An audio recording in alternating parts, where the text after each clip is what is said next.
go ahead and get started. I'll let folks kind of come in, but welcome once again to the Big Texas Read. My name is Blake Kimsey. I'm the Executive Director of Writing Workshops Dallas.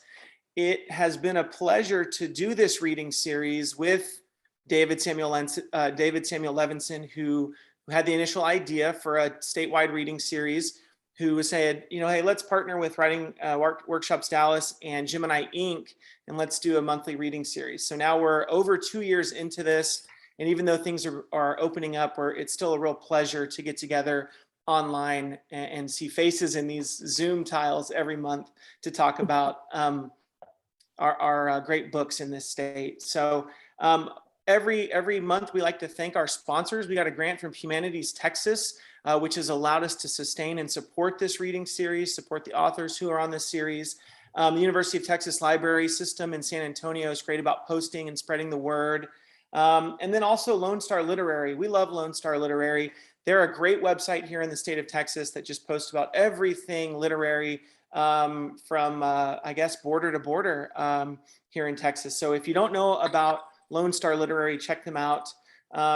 And also Gemini Inc. I have loved getting to know Alexandra Vandekamp, the executive director down in San Antonio. They have such great programming down there for the community. And so I want to hand it over to Alexandra to tell you a little bit about Gemini Inc., introduce our guests, and we'll be off to the races. Thank you for being here. Thanks, Blake. Yeah, that is one of the amazing things about this new virtual world we're all swimming through constantly these days. It does make like statewide collaborations a lot easier. So I probably would have never gotten to know Blake or Writing Workshops Dallas if it wasn't for the pandemic. Not that I ever would wish for that, but it was one silver lining, right? To be able to link literary arms more easily with other arts organizations that aren't in San Antonio. So thanks for the introduction. We're so psyched to have everyone here for Wondra Chang, who I could cheerlead forever because I think she's like such a wonderful example of the writer's life. And having this great debut novel come out with such acclaim, Kirkus review starred and everything, and it's just a fascinating read. All you have to do is go to her Amazon page. She has a plethora of reviews by just very grateful, very fascinated readers, and that's all to her credit. Gemini Inc., just briefly, we are San Antonio's Writing Arts Center. Believe it or not, we're in our 29th year. Our mission is to teach the craft of writing to people of all skill levels so they can bring their stories to life. And a part of that, we have a lot of workshops year round. Check us out, GeminiInc.org. Virtual classes, hybrid now, as well as in person. But we also just like to create literary events where readers find writers and really feed off of one another. And I think the Big Texas Read is a great example of that. So this is pretty much an author talk. Wondra will read briefly from her novel at the beginning. And then we have the wonderful Jay Brandon, an award-winning author in his own right, legal thrillers, all kinds of books, internationally known, being our guest moderator tonight. And we're also thrilled about that. So just to kind of introduce briefly our two main characters in the plot of TBTR tonight, I'm going to introduce first Jay, our guest moderator. I could be giving you a much fuller bio tonight for him than I am. He's a very prolific, interesting author. But just a little bit of a snapshot into his accomplishments. His 20th novel, which is called From the Grave, was published in January of 2020. And Booklist says of it, the pace is brisk, the writing elegant. His previous novel, Against the Law, published in 2018, Booklist called a fine, tense legal thriller with an offbeat plot. Jay's legal thriller, Running with the Dead, you gotta love these titles, right? Was called by Kirkus Reviews a brilliant entry in a series that just keeps getting better. His books have been published in more than a dozen foreign countries and have been optioned for movies by Steven Spielberg, among others. So he's a very interesting literary force in his own right. And I'm thrilled that he'll be conducting an author conversation with the one and only Wondra Chang. Wondra was born in South Korea and has lived in the United States since 1970. Her writing discipline began at age 10, writing 5 short stories a day. under the tutelage of a writing teacher. I'm going to want to ask you if you're still doing that, Wondra. She won first place in a province-wide in-person writing competition. She studied journalism at a very prestigious university in Seoul, Korea, called Ewha Women's University. And she currently lives in San Antonio with her husband, Bernard Roch. Just a little bit about Sonju, the novel we're featuring tonight. It's Wondra's debut novel, and it has been highly lauded by readers while receiving a starred review and special mentions by Kirkus Reviews. It was labeled by Kirkus as one of the best books of 2021. So suffice it to say, this book has made no small literary splash since coming out. I'm just going to read one quote from one of the many kind of inspired readers that are leaving reviews on Wondra's Amazon page. So this is just one reader.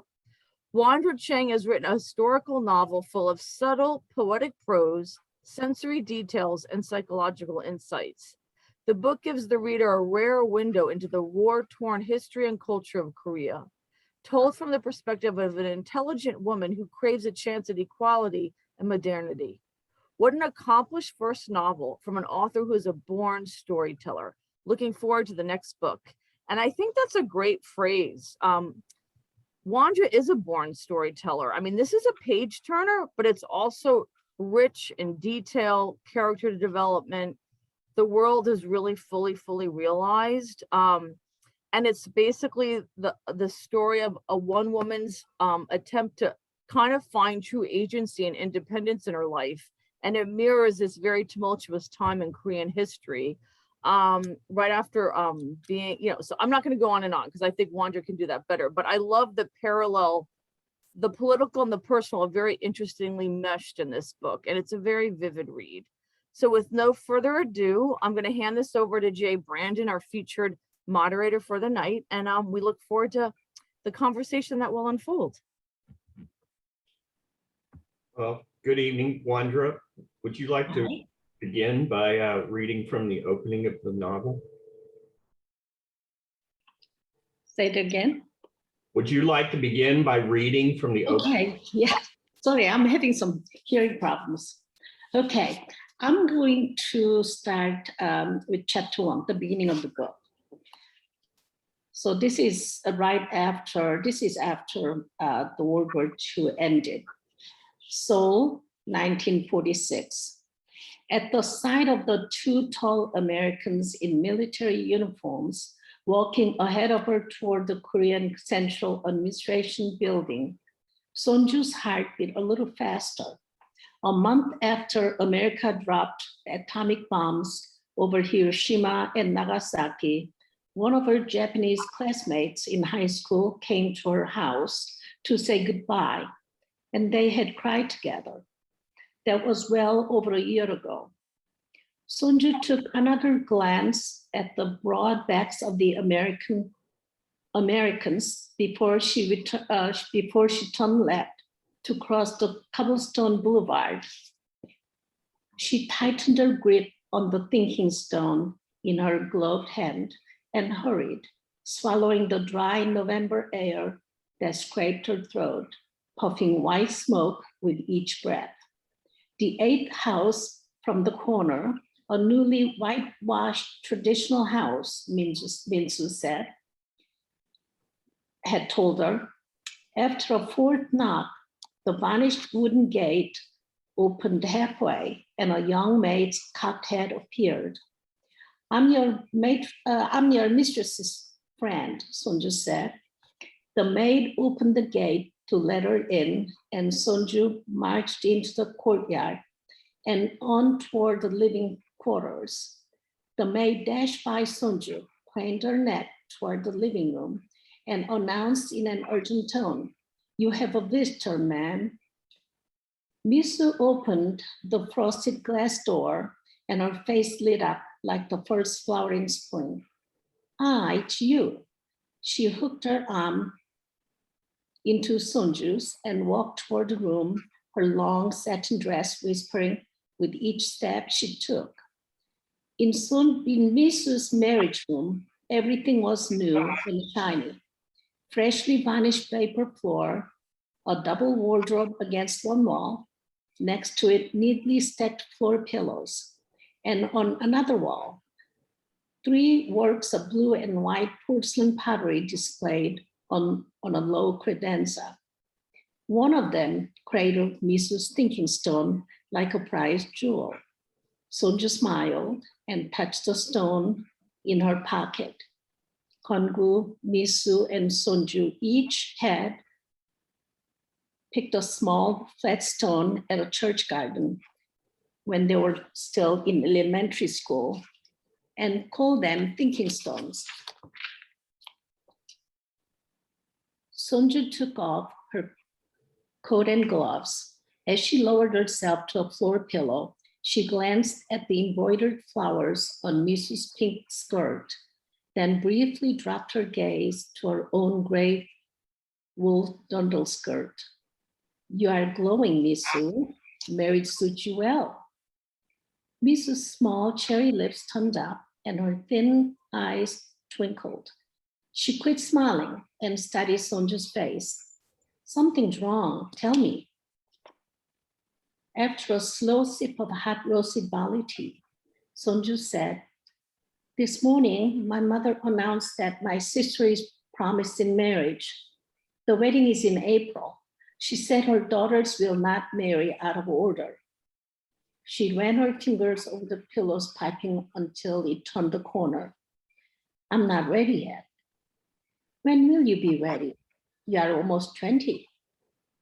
You are keeping track of my years too? Sonju winced inwardly at her own shrill voice, and this time said in a softer tone, sorry. I want to marry Kongu. Then she asked, what do I do? Mrs. Brows jumped up. Marry Kongu? She sighed as if weary and said, we should have stopped seeing him when we started middle school. There is a good reason why boys and girls are separated at that age. Sonju wanted to say something just as condescending, but said, but we didn't. The 3 of us were lifelong friendship on the thinking stones. I told you I wasn't going to quit my friendship with Kongu just because I reached the age of 12. We were lucky we didn't get caught with him. But marriage? Miss shook her head. Surely you have better sense. Better sense? Sonja took a long breath and said to herself, patience, patience. I also told you if you had been born into a family like his, I would still be your best friend. Sonju watched Misu chew on her lower lip for a while and said, Misu, it's my life to live, not my mother's, not anyone else's. The choice should be mine. Unlike our parents, we received a modern education, not that staid Confucian philosophy. For years, we talked about living in modern life. You and Kongu did. It was a mistake to come. Crushed, Sonja tried again. Kongu and I understand each other. There are things we want to do. We'll be equal partners in marriage, having equal voice. How can I give him up? Misu's head moved side to side. Your parents will never approve. Sonju had resisted her mother's push for marriage for almost 2 years already. 1 more year is all I need, she said. By that time, Kongu will have graduated and secured employment. We can get married then, even if I have to elope. It wasn't as though she hadn't thought about leaving home for a year. But where would she go? How would she support herself? Misu said, you can't elope. What would that do to your family? Sonju wanted to argue what not marrying Kongu would do to her, but said, I came here to see if you can help me come up with an idea to dissuade my mother. She rose to leave. Sonju had no choice now but plead with her mother. Shall I continue? No, let's stop right there for the Okay. topic. By my calculations, Sonju is considerably older than you are. So at the beginning of that story, which is in 1946, you're writing about a time that you couldn't have any personal memory of. So why did you choose to set the story in that time and that place? And how did you choose this character? Well, actually, it would have been closer to my mother's generation, the Sonju, the character. You know, as I was growing up, first, because of the family situation, I lived in my clan village for 2 years. And during that time, I listened to a lot of stories. It's a farming town, so after farming is done, women got together eating snacks or drinking tea, and they gossiped. They gossiped about mother-in-laws and what they went through, what they have gone through during the war and such. So I learned a lot about what the life was like. And when I look at my mother's generation, what's striking is that they went through so much change in such a short time. So it was an interesting period, you know, her lifespan. So she was born, this Sonju, the protagonist, was born during the Japanese occupation and experienced oppression by the Japanese. And then it was liberated at the end of World War II. And then Americans administered for 3 years, just like we did in Iraq in recent times. And then after that, there was a nationwide election. Oh, I skipped something. At the end of World War II, Korea was divided into two, North and South Korea, at the 38th parallel line. And North is, you know, because Russians and Americans won the World War II. Russia had a lot of influence on North Korea. And so after it was separated, North became communist Korea and South became capitalist Korea. So the intention of those two superpowers, Russia and America, was not to divide the country permanently, but it turned out that way. So South Korea had the election and we became a republic. So let me pause you for a minute there. So the answer is you chose this time period because it was a very eventful time period and things were changing. Is that right? Right, things were changing. And even after that, after the republic, it was a corrupt government. So there was a revolution. And before that, there was Korean War in 1950, North Korea attacked. And so people went through that. Sonju's generation, people of her generation. And then there was a revolution in 1960, and there was a military coup in 1961. So she went through so much, and time was changing. The foreign influence started coming in very fast, especially American.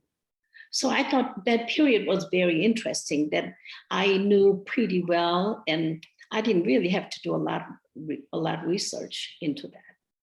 Okay, because you had the family stories and that sort of thing. That was your research. I learned a lot about Korean history from Sonju, the novel, not the character. For example, I didn't know until I read this novel that Japan occupied Korea from 1915 until the end of World War II. So Sonju grew up in that life, and that's all she knew, was living under the Japanese occupation.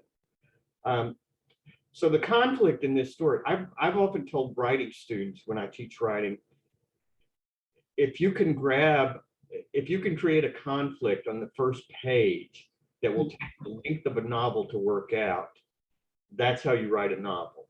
And you've certainly done that here. Sonju wants to marry one man, and her family says she can't. They want her to marry a stranger, which is the tradition. So you really did a great job of setting up that conflict in the early pages. Was that conscious? Did you consciously start with that conflict? yes, the story, extends over 2 decades. So I had to really move fast because I didn't want to skip a big block of time either during her life. So I got there fast, and I also wanted to pull the readers in. And so that's what I did. That's how that came to be the first chapter.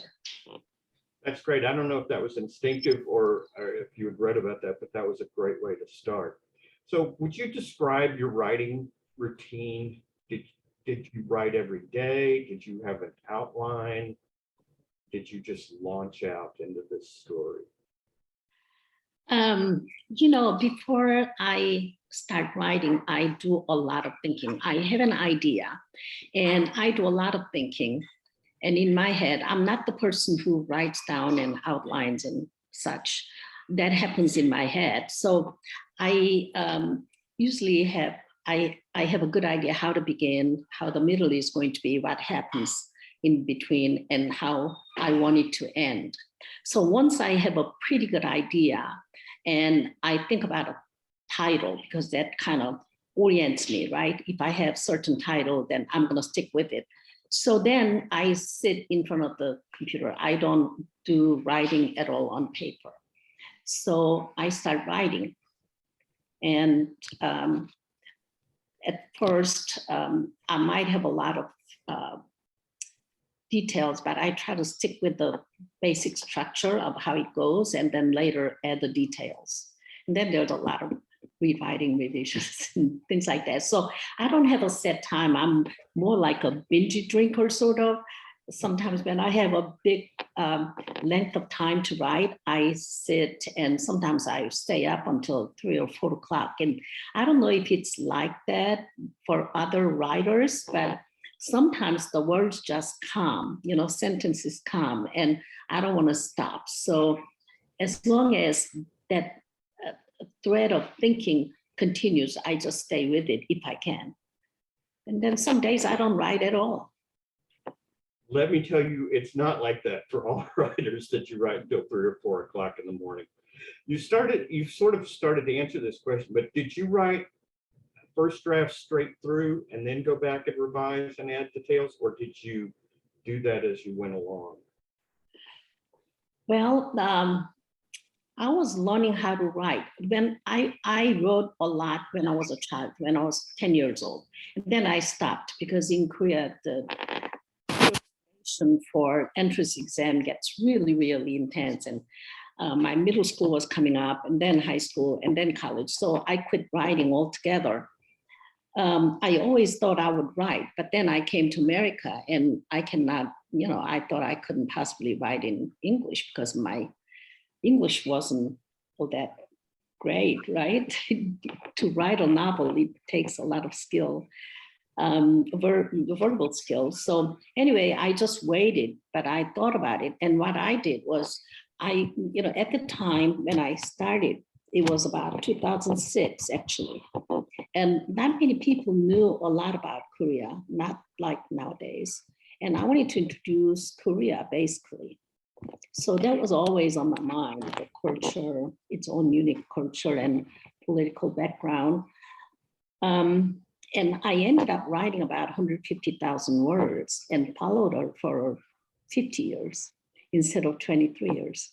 And I decided it's not necessary to carry forward that long. And I even killed off one character because there were just so many characters to keep track of. And I thought about, Americans reading this, they have to get used to all different ways of calling each other, right?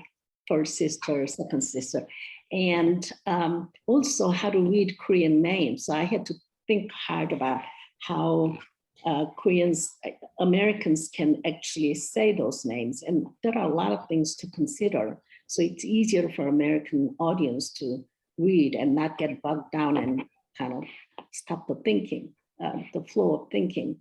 So I cut out one character because I figured it will be hard for the readers to keep track of, and it wasn't necessary. So that's how it came to be.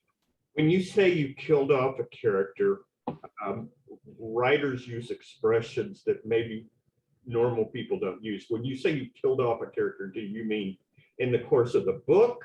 Because of course there's a war, you had a lot of opportunities to literally kill characters, or do you mean you just excised that character from the book, you just took that character out? Well, I decided to, somebody said there are a lot of characters here. So I thought about who do I get rid of, right? So I had to think hard, and I felt like, okay, I can eliminate that character and maybe use some of that traits, combine it with somebody else. So that's what I ended up doing. Yeah, I learned a lot about Korean history. Like I said, every once in a while, you'll have a couple of paragraphs where you just say, this act was passed there. And the scenes of the Korean War are very vivid. That how suddenly it seemed to break out and how confused everyone was. And it was one country essentially that went to war with itself and changed everything, so that there were instances where people were running away, and if you fell down, you ended up being on the other side. Where did you get that information? Did you get that from family stories, or did you read about that? Yeah, I heard, are you talking about like Korean soldiers being, okay. I heard about that. I heard about a person who actually had to fight for North Korean side when Korean War broke. The thing is, the capital city of Korea is Seoul, which is only like 30 miles away from the DMZ line, 38 parallel, where it divides north and south. So the Korean Sea North Korean Sea was a surprise attack on Sunday, June 25th, Sunday. President Truman was at his home, not in the White House, when the war happened. And they started early in the morning on the June 25th, 1950. So being Sunday, a lot of soldiers were on vacation off the post. So it really was a vulnerable time. So anyway, they attacked. And then since then, it occupied Seoul 4 times. So what I would like the Americans understand, the readers understand, is Korean War started on June 25th of 1950. They fought ferociously. Later, Allied forces came and they fought ferociously. But for civilians, most of the fighting after the first initial fight, it was fought near the line, near the 38th parallel. So a lot of the times, the life just went on. Let's talk about the story a little bit and about Sonju. She goes through a lot of changes. You said the story covers about 20-something years, which seems accurate, but she is married into a family where the marriage is arranged and she doesn't know her husband at all. Right. But then that introduces a whole other part of the novel where she gets to know that family, and not only that family, but that village, and that completely different way of life for her, because she's from Seoul, the big metropolitan city, and Right. she's up in this village. How much, without spoilers, and I'll stop you if you're going to give any, would you like to describe the story a little bit of Sonju and how she develops?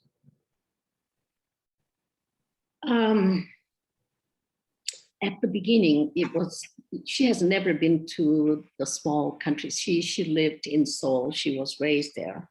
And she fully expected to get married and live there for the rest of her life in Seoul. So she was forced to marry into this farming village. And she finds it very unsatisfactory because there are no stores, there's nothing, just farmland. Eventually,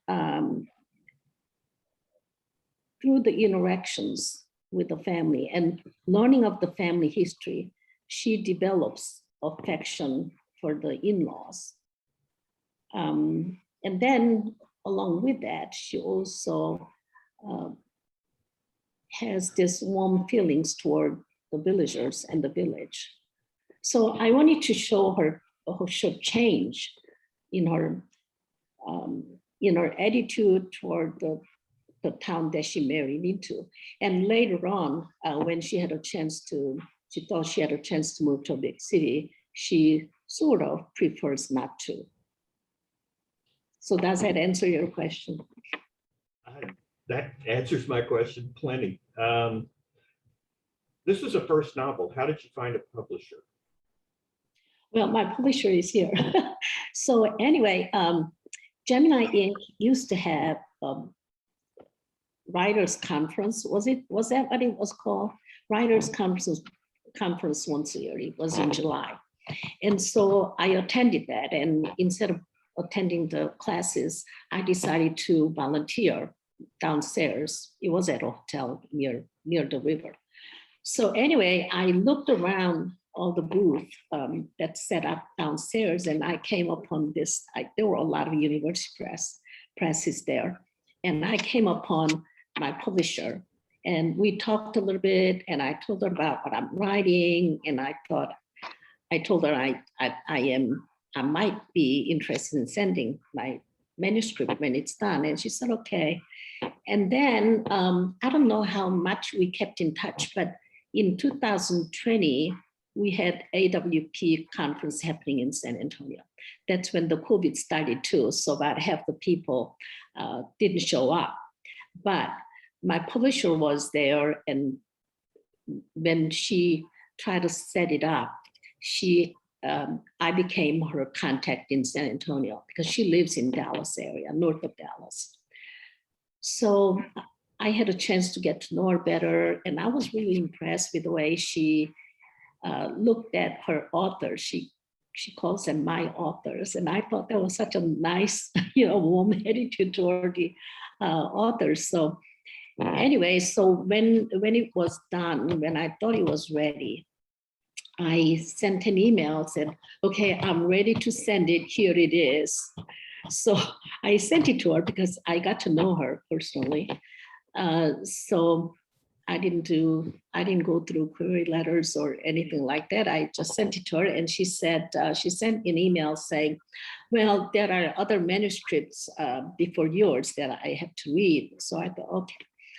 And 2 days later, I think it was 2 days later or the next day, she said, the title was, I read it straight through. So she liked it, and she said, do you want to write a contract? So that's how it happened. Very unusual. It is very unusual. Yes. Once you got a publisher and an editor involved, did the novel change? Did your editor or publisher have much input into that? Not that much. My publisher said it was a very clean manuscript, and there wasn't that much to change. And I was ready to send it to Purpose Review for reviews written. And my publisher said, wait a little longer. I want you to read this reviewer. At that time, what we were doing was finding reviewers, right? She got some of her contacts, and I had my contacts to have them write some blurbs about me.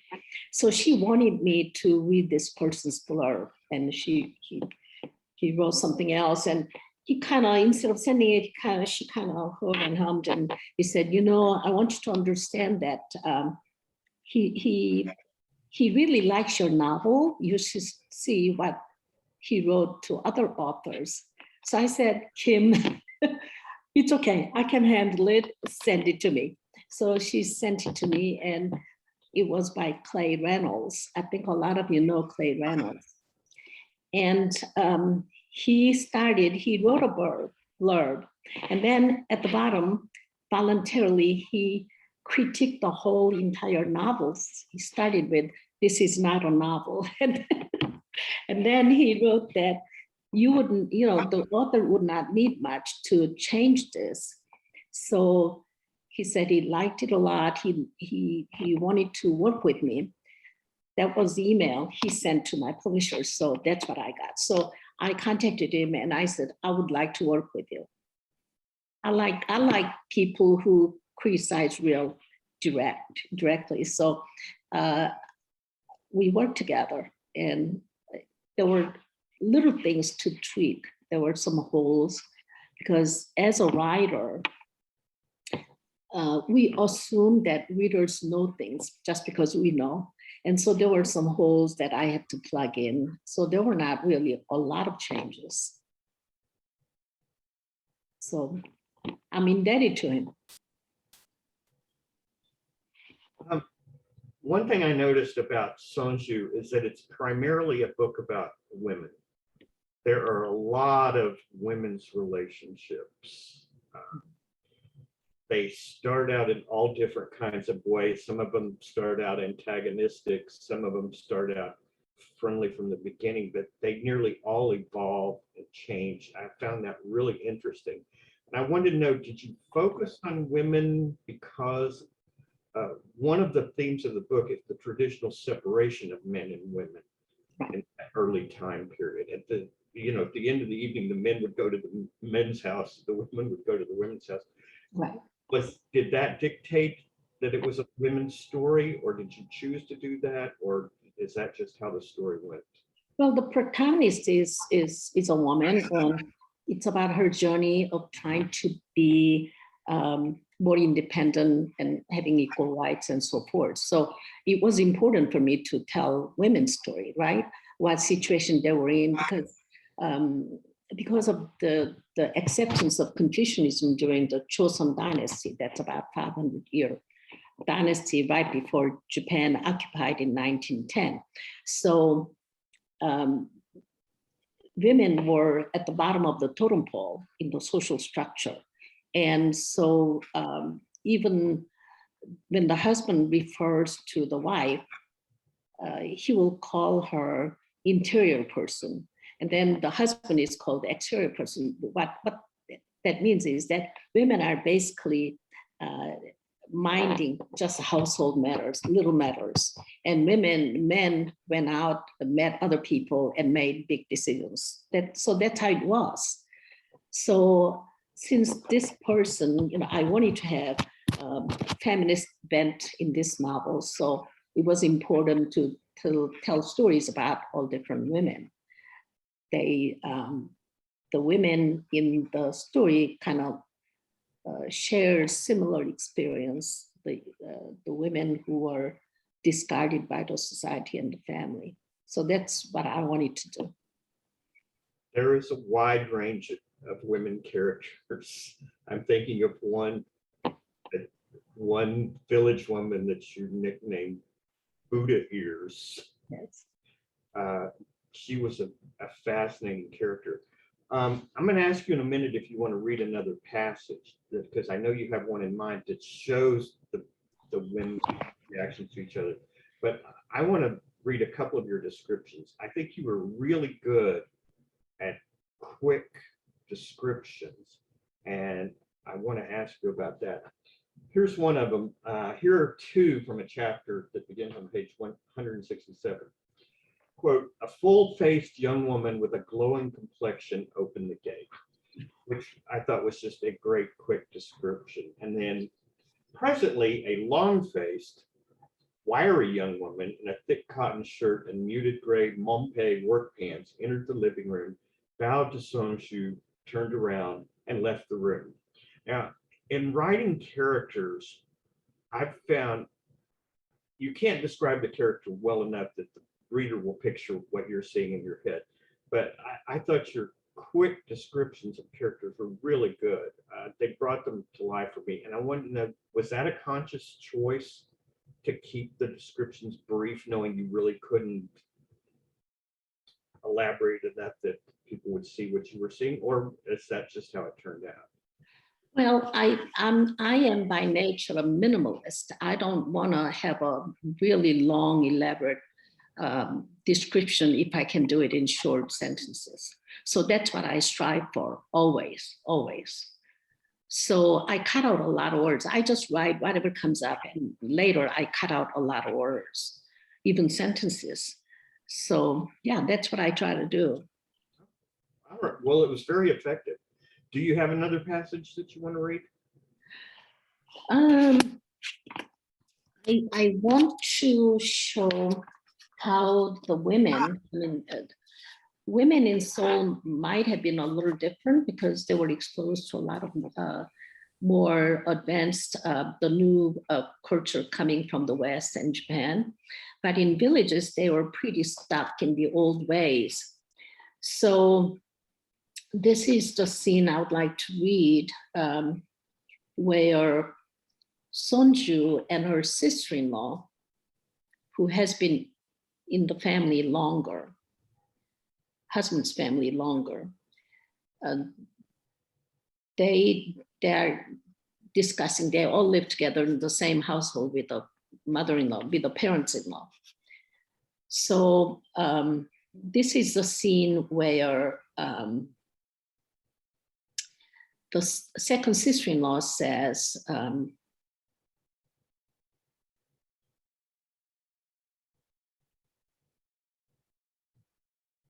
oh, I forgot to tell you, after father-in-law finishes his breakfast, we are going to a clan home to make yo mattress. It's a floor mattress, yo mattress. Sonju watched the two maids leave the kitchen and was relieved that gossip came to an end.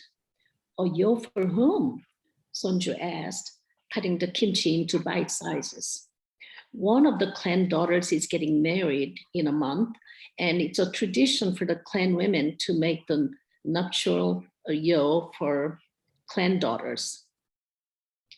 On the way to the yo making, second sister said, the hostess's husband has a habit of leaving home for days. Everyone knows he has another woman somewhere. He always has a woman somewhere. He's gone again, so we can talk freely in his house without men around. By the time Sonju and second sister arrived at the yo making, the clan women were spreading cotton in layers on a large white muslin cloth. Big house lady slid sideways on her hips to make room for Sonju. Isn't second house lady coming? One of the women asked second sister, who situated herself between two women and was presently arranging her cap-length underskirt to cover her legs. Sonju noticed that second sister was always polite and obedient and smiling in the presence of elders, even at the house. The elders often praised her for those qualities. A woman next to her answered instead, why should she? Unlike big house lady here, she has not one but two daughters-in-law to take her place. Big house lady smiled and didn't make any comments. The cotton bedding was thick. The women covered it with muslin cloth and started stitching the edge. Sorry, I'm having a hard time seeing. Cocking her head toward the hostess, a woman with a mole on her chin asked the hostess, where is your husband this time? I don't know, but I can tell you he is having fun. A woman with tan skin smirked, is he any good? Sonju's face turned hot. The women were so bold. I don't know, the hostess said, her voice flat and detached. It's been such a long time. The women must think he is good. Some people saw him in the cities carrying on with young ones. The hostess sighed and said, I don't grieve over that anymore. He will always have chased women. Sonju vowed that this would not be her fate, and that she would not tolerate such behavior in her husband. As it was, she was finding it hard to see her father-in-law the same way as before, even though her mother-in-law seemed fine after getting even with her husband. A woman with Unusually large drooping ears like Buddha's said, at least your husband leaves you alone. Mine complains about my looks, covers my face with my skirt, and does it like chicken stew, quickly. Everyone laughed. Sonju could tell this wasn't the first time they had heard this. It was so sad. It was so sad and infuriating that she could almost cry. The one with the mole expelled a loud sigh before she asked no one in particular, do you ever wonder what we live for? Sonju wouldn't have known how to answer if that questions had been directed at her. She would raise children, guide them, but what else? She had once thought she would do good for the country, but was it possible now? She heard the hostess snap at the woman. Why do you ask such a question? That kind of question gets you nothing but trouble. You know the answer. You are born, serve menfolk, get married, serve your husband's family, raise children, marry them all, then become a mother-in-law with a farm hand so your daughter-in-law learns her place and won't treat you badly in your old age. That's what we live for. No one argued. They placed the muslin-covered bedding on the white cotton fabric, laid a satin cover on top, and began stitching them together, leaving a crisp white border around the bright pink satin. The woman with thin skin turned to Sonju. You're from Seoul. Do all women live the way we do? All eyes were on Sonju. She looked at each woman briefly. She's a woman before she spoke. There are women who go to university and work outside the home. Not all women live the way you describe. So women nodded, all quiet again, though yours finished. Big house lady folded into third and laid it in the center of the room. This is a gift of hope and dreams from the clan women to the bride-to-be. Everyone stared at it. My dreams have long ago ceased, even in my imagination, Buddha ears said after a sigh. On the way home, Sonju asked second sister, why was Big House Lady snubbed? Because she has 2 sons, but neither lives here with their parents. They rarely visit. Our mother-in-law won't let that happen. They walked home without further words, each in our own thoughts about their mother-in-law. Let me stop there. Yes, the social, the society, the social strata are really interesting in this book because again, she comes from the big city and that's one social strata, and there are various ones within the village and within the family that I've found really interesting. Now that the book has been published, what kind of reactions have you been getting to it? Have you done anything with book clubs, for example, other than this one? Well, I get invited a lot, especially the local book clubs. So I make a point of being there if I can get there. And I also have done a lot on Zoom. And people, usually people ask about the same questions. And what they say is they learned a lot about Korean culture. They thought they knew, but they learned a lot. And, you know, it goes deeper. I don't know if readers can get the feel of how religion affected, because before Joseon dynasty 500 years ago, it was another Korea dynasty, and Buddhism was the national religion. During that time, women could divorce, women could own property, and I don't think they lost the children to the husbands in every case if there was a divorce under Confucian society. So the religion really affects the choices of women make, and choices a lot of people make, but especially women, because they were oppressed ones. So I don't know if I answered your question correctly, but yeah, there is, even though it was liberated at the end of World War II, even when I was growing up, there were the family,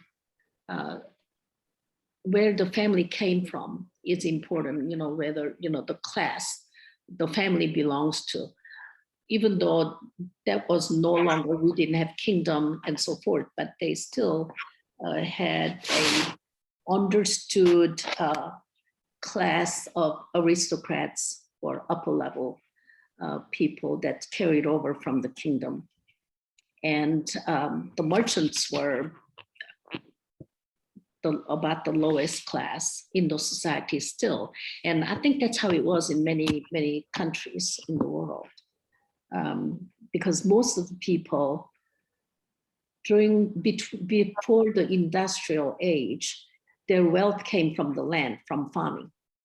And that was the case in Korea as well. So she married down because she is from, her family owned a lot of land that king granted some generations ago. And she married into a farming family who owned a lot of farm, but it was still lower class. Let me just tell readers that there are distinct sections of this book. Sonju's life goes through various phases, and I found all of them really interesting. Let me ask you, this book came out a year ago. Are you working on another book? Yes. I have finished the draft. It's going to be a short book because this started with 150,000 and cut it down to a little less than 90,000. But keeping track of 23 years was very daunting to me, because if I wanted to switch the scenes in the story, then I had to go all the way back and make sure the time and season and everything matched. And so there was a lot of work that went in there because I keep up with the time with letters and so forth.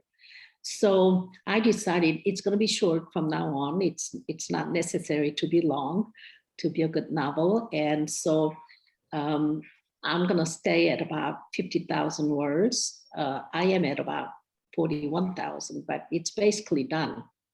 So I probably will send out to my first beta reader soon to see what holes I need to cover. Okay. Now, you moved to America in 1970. Is your new story set in America, or are you still writing about Korea? It's still about Korea, but a different period. It happens in 1981, and it happens over 4 days. So it's very intense. It's deeply character driven. Sonju is it's both plot and character. It has a nice curve of the story, the way it develops. And since it's 4 days, over 4 days, it's pretty intense.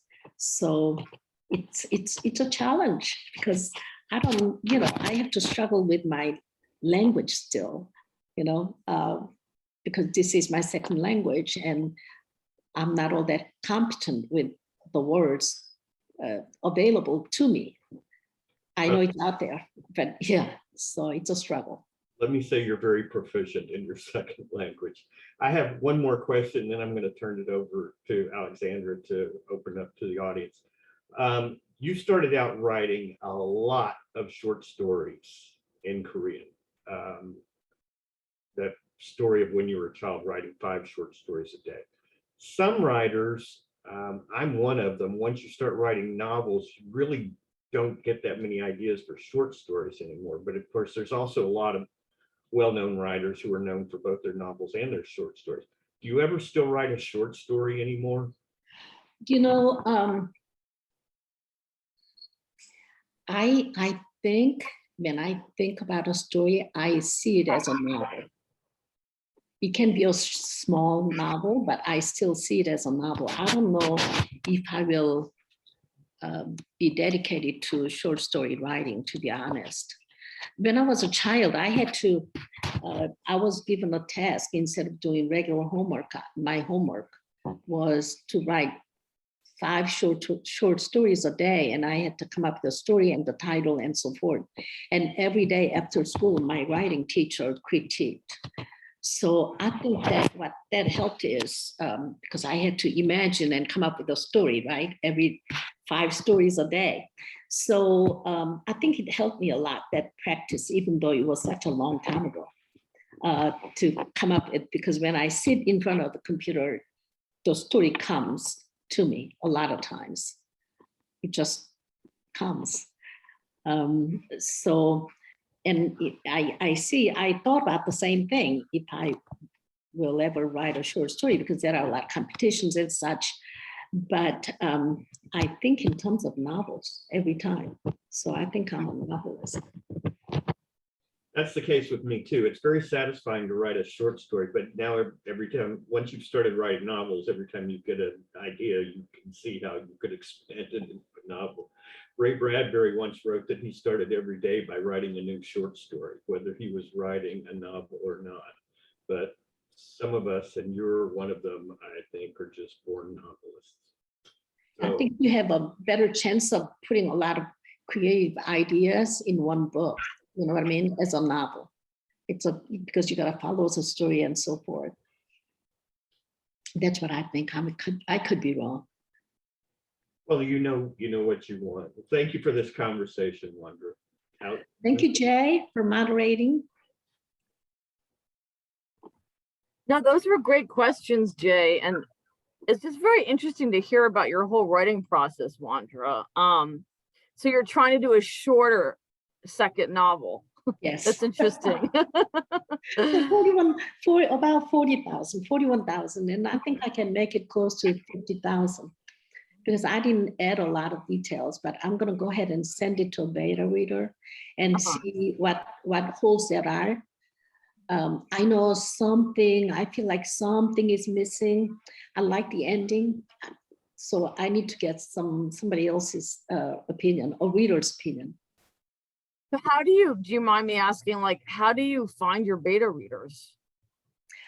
Well, I have friends who love to read, and I would like to, some of them, I don't necessarily like to find a writer to do the beta reading.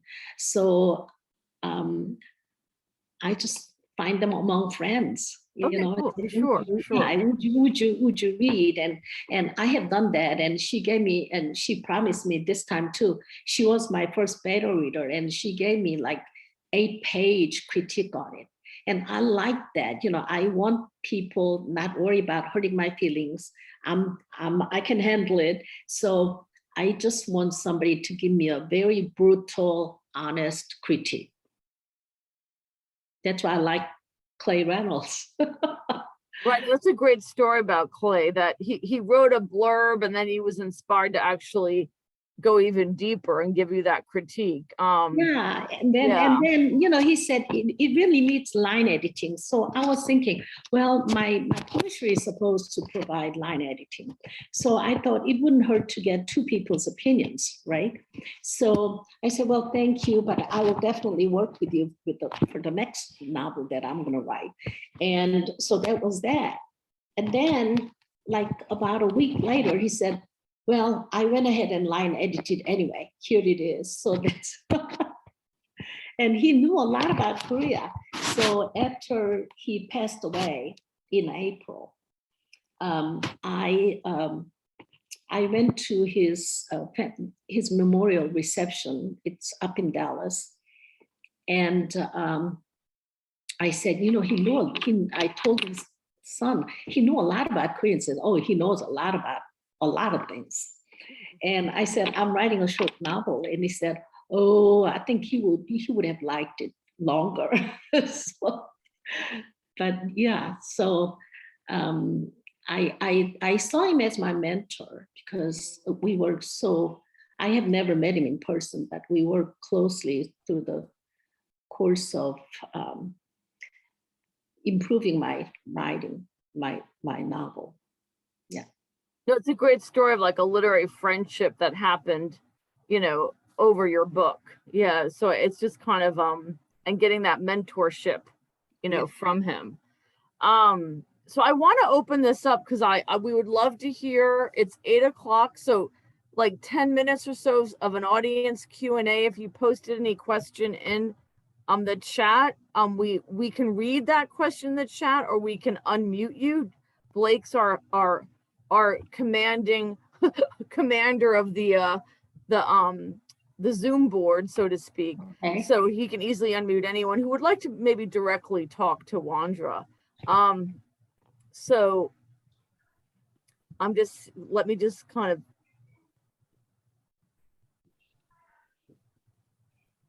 Right, now that's a great comment, Reggie. So you got some nice comments that he's already thinking ahead of your third novel, Wondra. And he's hoping it's set in the US. I have a third novel. His wish for you is that it's set in the US and it offers us a focus or exploration into aspects of American experience from the perspective of someone like a Sonju or Wondra like character. Interesting idea, Reggie. Thank you for sharing that. I mean, I guess, would anyone like to unmute and ask our amazing author a question? We'd happily unmute you and let you talk to Wondra directly. Yeah, you should be able to unmute yourself. Oh, sorry. Yeah, unmute yourself. We will questions? hand that control over to you. Yeah. Well, I have a question. Okay. First of all, thank you for a lovely evening, and congratulations on a wonderful novel. So you said for so many years you weren't writing. What inspired you? I mean, what triggered you to say it's time? And you sat down and wrote. Well, I have lived in the United States for a long time, and I was a psychotherapist. And being a psychotherapist, you get to learn a lot of words because we use a lot of medical words, a lot of Latin words, and a lot of words spring from that. So, and then I had to write a lot of therapy notes too. So, every step is a process of learning. I'm still learning. I have some issues about, I still have some tremendous difficulties with American language, like articles and prepositions and tenses, because we don't have that in our, in Korean language. So it's a struggle every time I sit down and write. So at some point, I'll tell you, I'll be really honest here. I was going through a divorce. This is a personal story. And I was so darn angry. And I'm a therapist, remember. So I said, okay, I'm gonna use this energy. Anger gives you a lot of energy, right? I'm gonna use this energy productively. So I'm gonna write the book I've been wanting to write. So that's how it started. So I wrote it very fast. I don't know how I did. It doesn't happen that way. 150,000 words. So, and I didn't know if it was good or not, but anyway, that's how it started. That's wonderful. Thank you for being honest. Thank you. That's a great question, Bethany. You never know where you're like, ah, damn it, I'm just gonna do it. You know what I mean? Like what life event kind of makes you go. I have one question, if you don't mind. I'm a poet, so I just found it so fascinating when you were talking about characters, and Jay had some great questions about it. And you were like, yeah, too many characters, I had to get rid of one. So I just took some of the traits from one character and put them on another. And that seems like creative, kind of, I think of Frankenstein, you know what I mean? Like melding different parts. And that's a bit of an exaggeration on my part, but how does that work? Like, did you do that? And was it able to, like, when you attached those traits to one of the other characters, did it work? Did it feel natural? You were like, oh, this isn't working. Yeah, I mean, I couldn't take all of it, but some parts it was, there are things. I'm also a painter, and when you paint, you get to like one corner so much, and it's like that with writing. You like certain writing so much, and I have no problem letting go of those things, but I felt like some aspects of another character, by giving it to another character, combining it, I thought it made it I thought I could make it rich, richer. Okay. So that's what I did. And then during my critique process, I belong to a few different critique groups, and there are a few people I really respected a lot. And she said, well, it was a war, and so somebody has to die. So I had to come up with, okay, who do I kill without having to change the story a lot. So I ended up I made second sister very attached to her father. I ended up killing her and have her go through depression as a result, killing her father. He was murdered by a communist, a sympathetic person. She, after second sister-in-law learns that, she becomes very depressed and neglects her children, and that's how I read the story. Yeah, that's great. That's a great question. Who do I kill off? Jay was kind of beginning the night with that. Yeah. You got a very nice comment from Florence Weinberg, who's just sharing some insights about, the insights she experienced reading your novel about Korean culture and the interactions with women. You have someone who would love to be a beta reader for you, Wondra, so that's kind of fun. Does anyone else have any other questions? We have a few more minutes. We'd love to hear from one or two more of you. You are great at talking about your process, Wondra. I know, when I first met you, you were kind of mysterious about your novel. You're like, oh, I'm working on this novel, but I could tell you didn't feel ready to, share it with me. We had just kind of gotten to know each other, but you just explained it a little bit, and I was like, oh, that actually sounds really, really interesting. So it's very fun for me to see it come to fruition and have this journey and be out in the world. Yeah. Well, when I met you, I actually asked you if you knew anybody who would mentor me too, because I'm always seeking a better writer than I am so that I can learn something from them. And eventually I was able to find critique partners who are better writers than I am. So it worked out. And anything you do, that's why I always encourage people to go to critique groups, attend some classes. There are a lot of free classes online, and belong to Gemini Inc. And I also say, you got to learn to show up to places. I mean, if I didn't show up and try to connect with the other authors, I would have never met my publisher, right? I mean, I try to show up and do things. I always get together. I love people. I love women. So I always get together, that, Alexandra. I just love people, women especially. So I received a lot of support from my friends too, after it was published. No, and deservedly so. And I think that's a great point, that finding community and Right. meeting other authors and writers, like they can become they can be great friends, and it can make the writing experience a little less lonely, which it can be at times. And then you can learn so much from them, and they can be a great support. So I love how you're talking about that. I think this will be good to finish out the night. So Leah has a question for you. How did you know your story was finished? How it ends? Yeah, well, how did you know your story was finished? Like, I guess, Leah, you can tell us what you mean by that if you want to, but either like when you were done with the book, like, how did you know when you were done? Because as a writer, you have a goal of what you want the protagonist to do, right? So when it's done, my question was more of how I ended, because I do not like happy endings. I don't like happy endings. Americans love happy endings. So when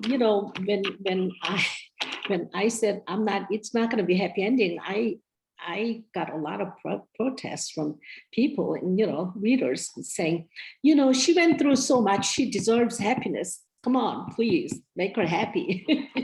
Get a happy ending. So I kind of had a happy ending, not Cinderella like happy ending, but kind of quiet happy ending. That's how I chose to do. Leah, did you want to add anything else to your question? Well, sometimes you really don't know where to finish, but I think that ending was somewhat satisfying.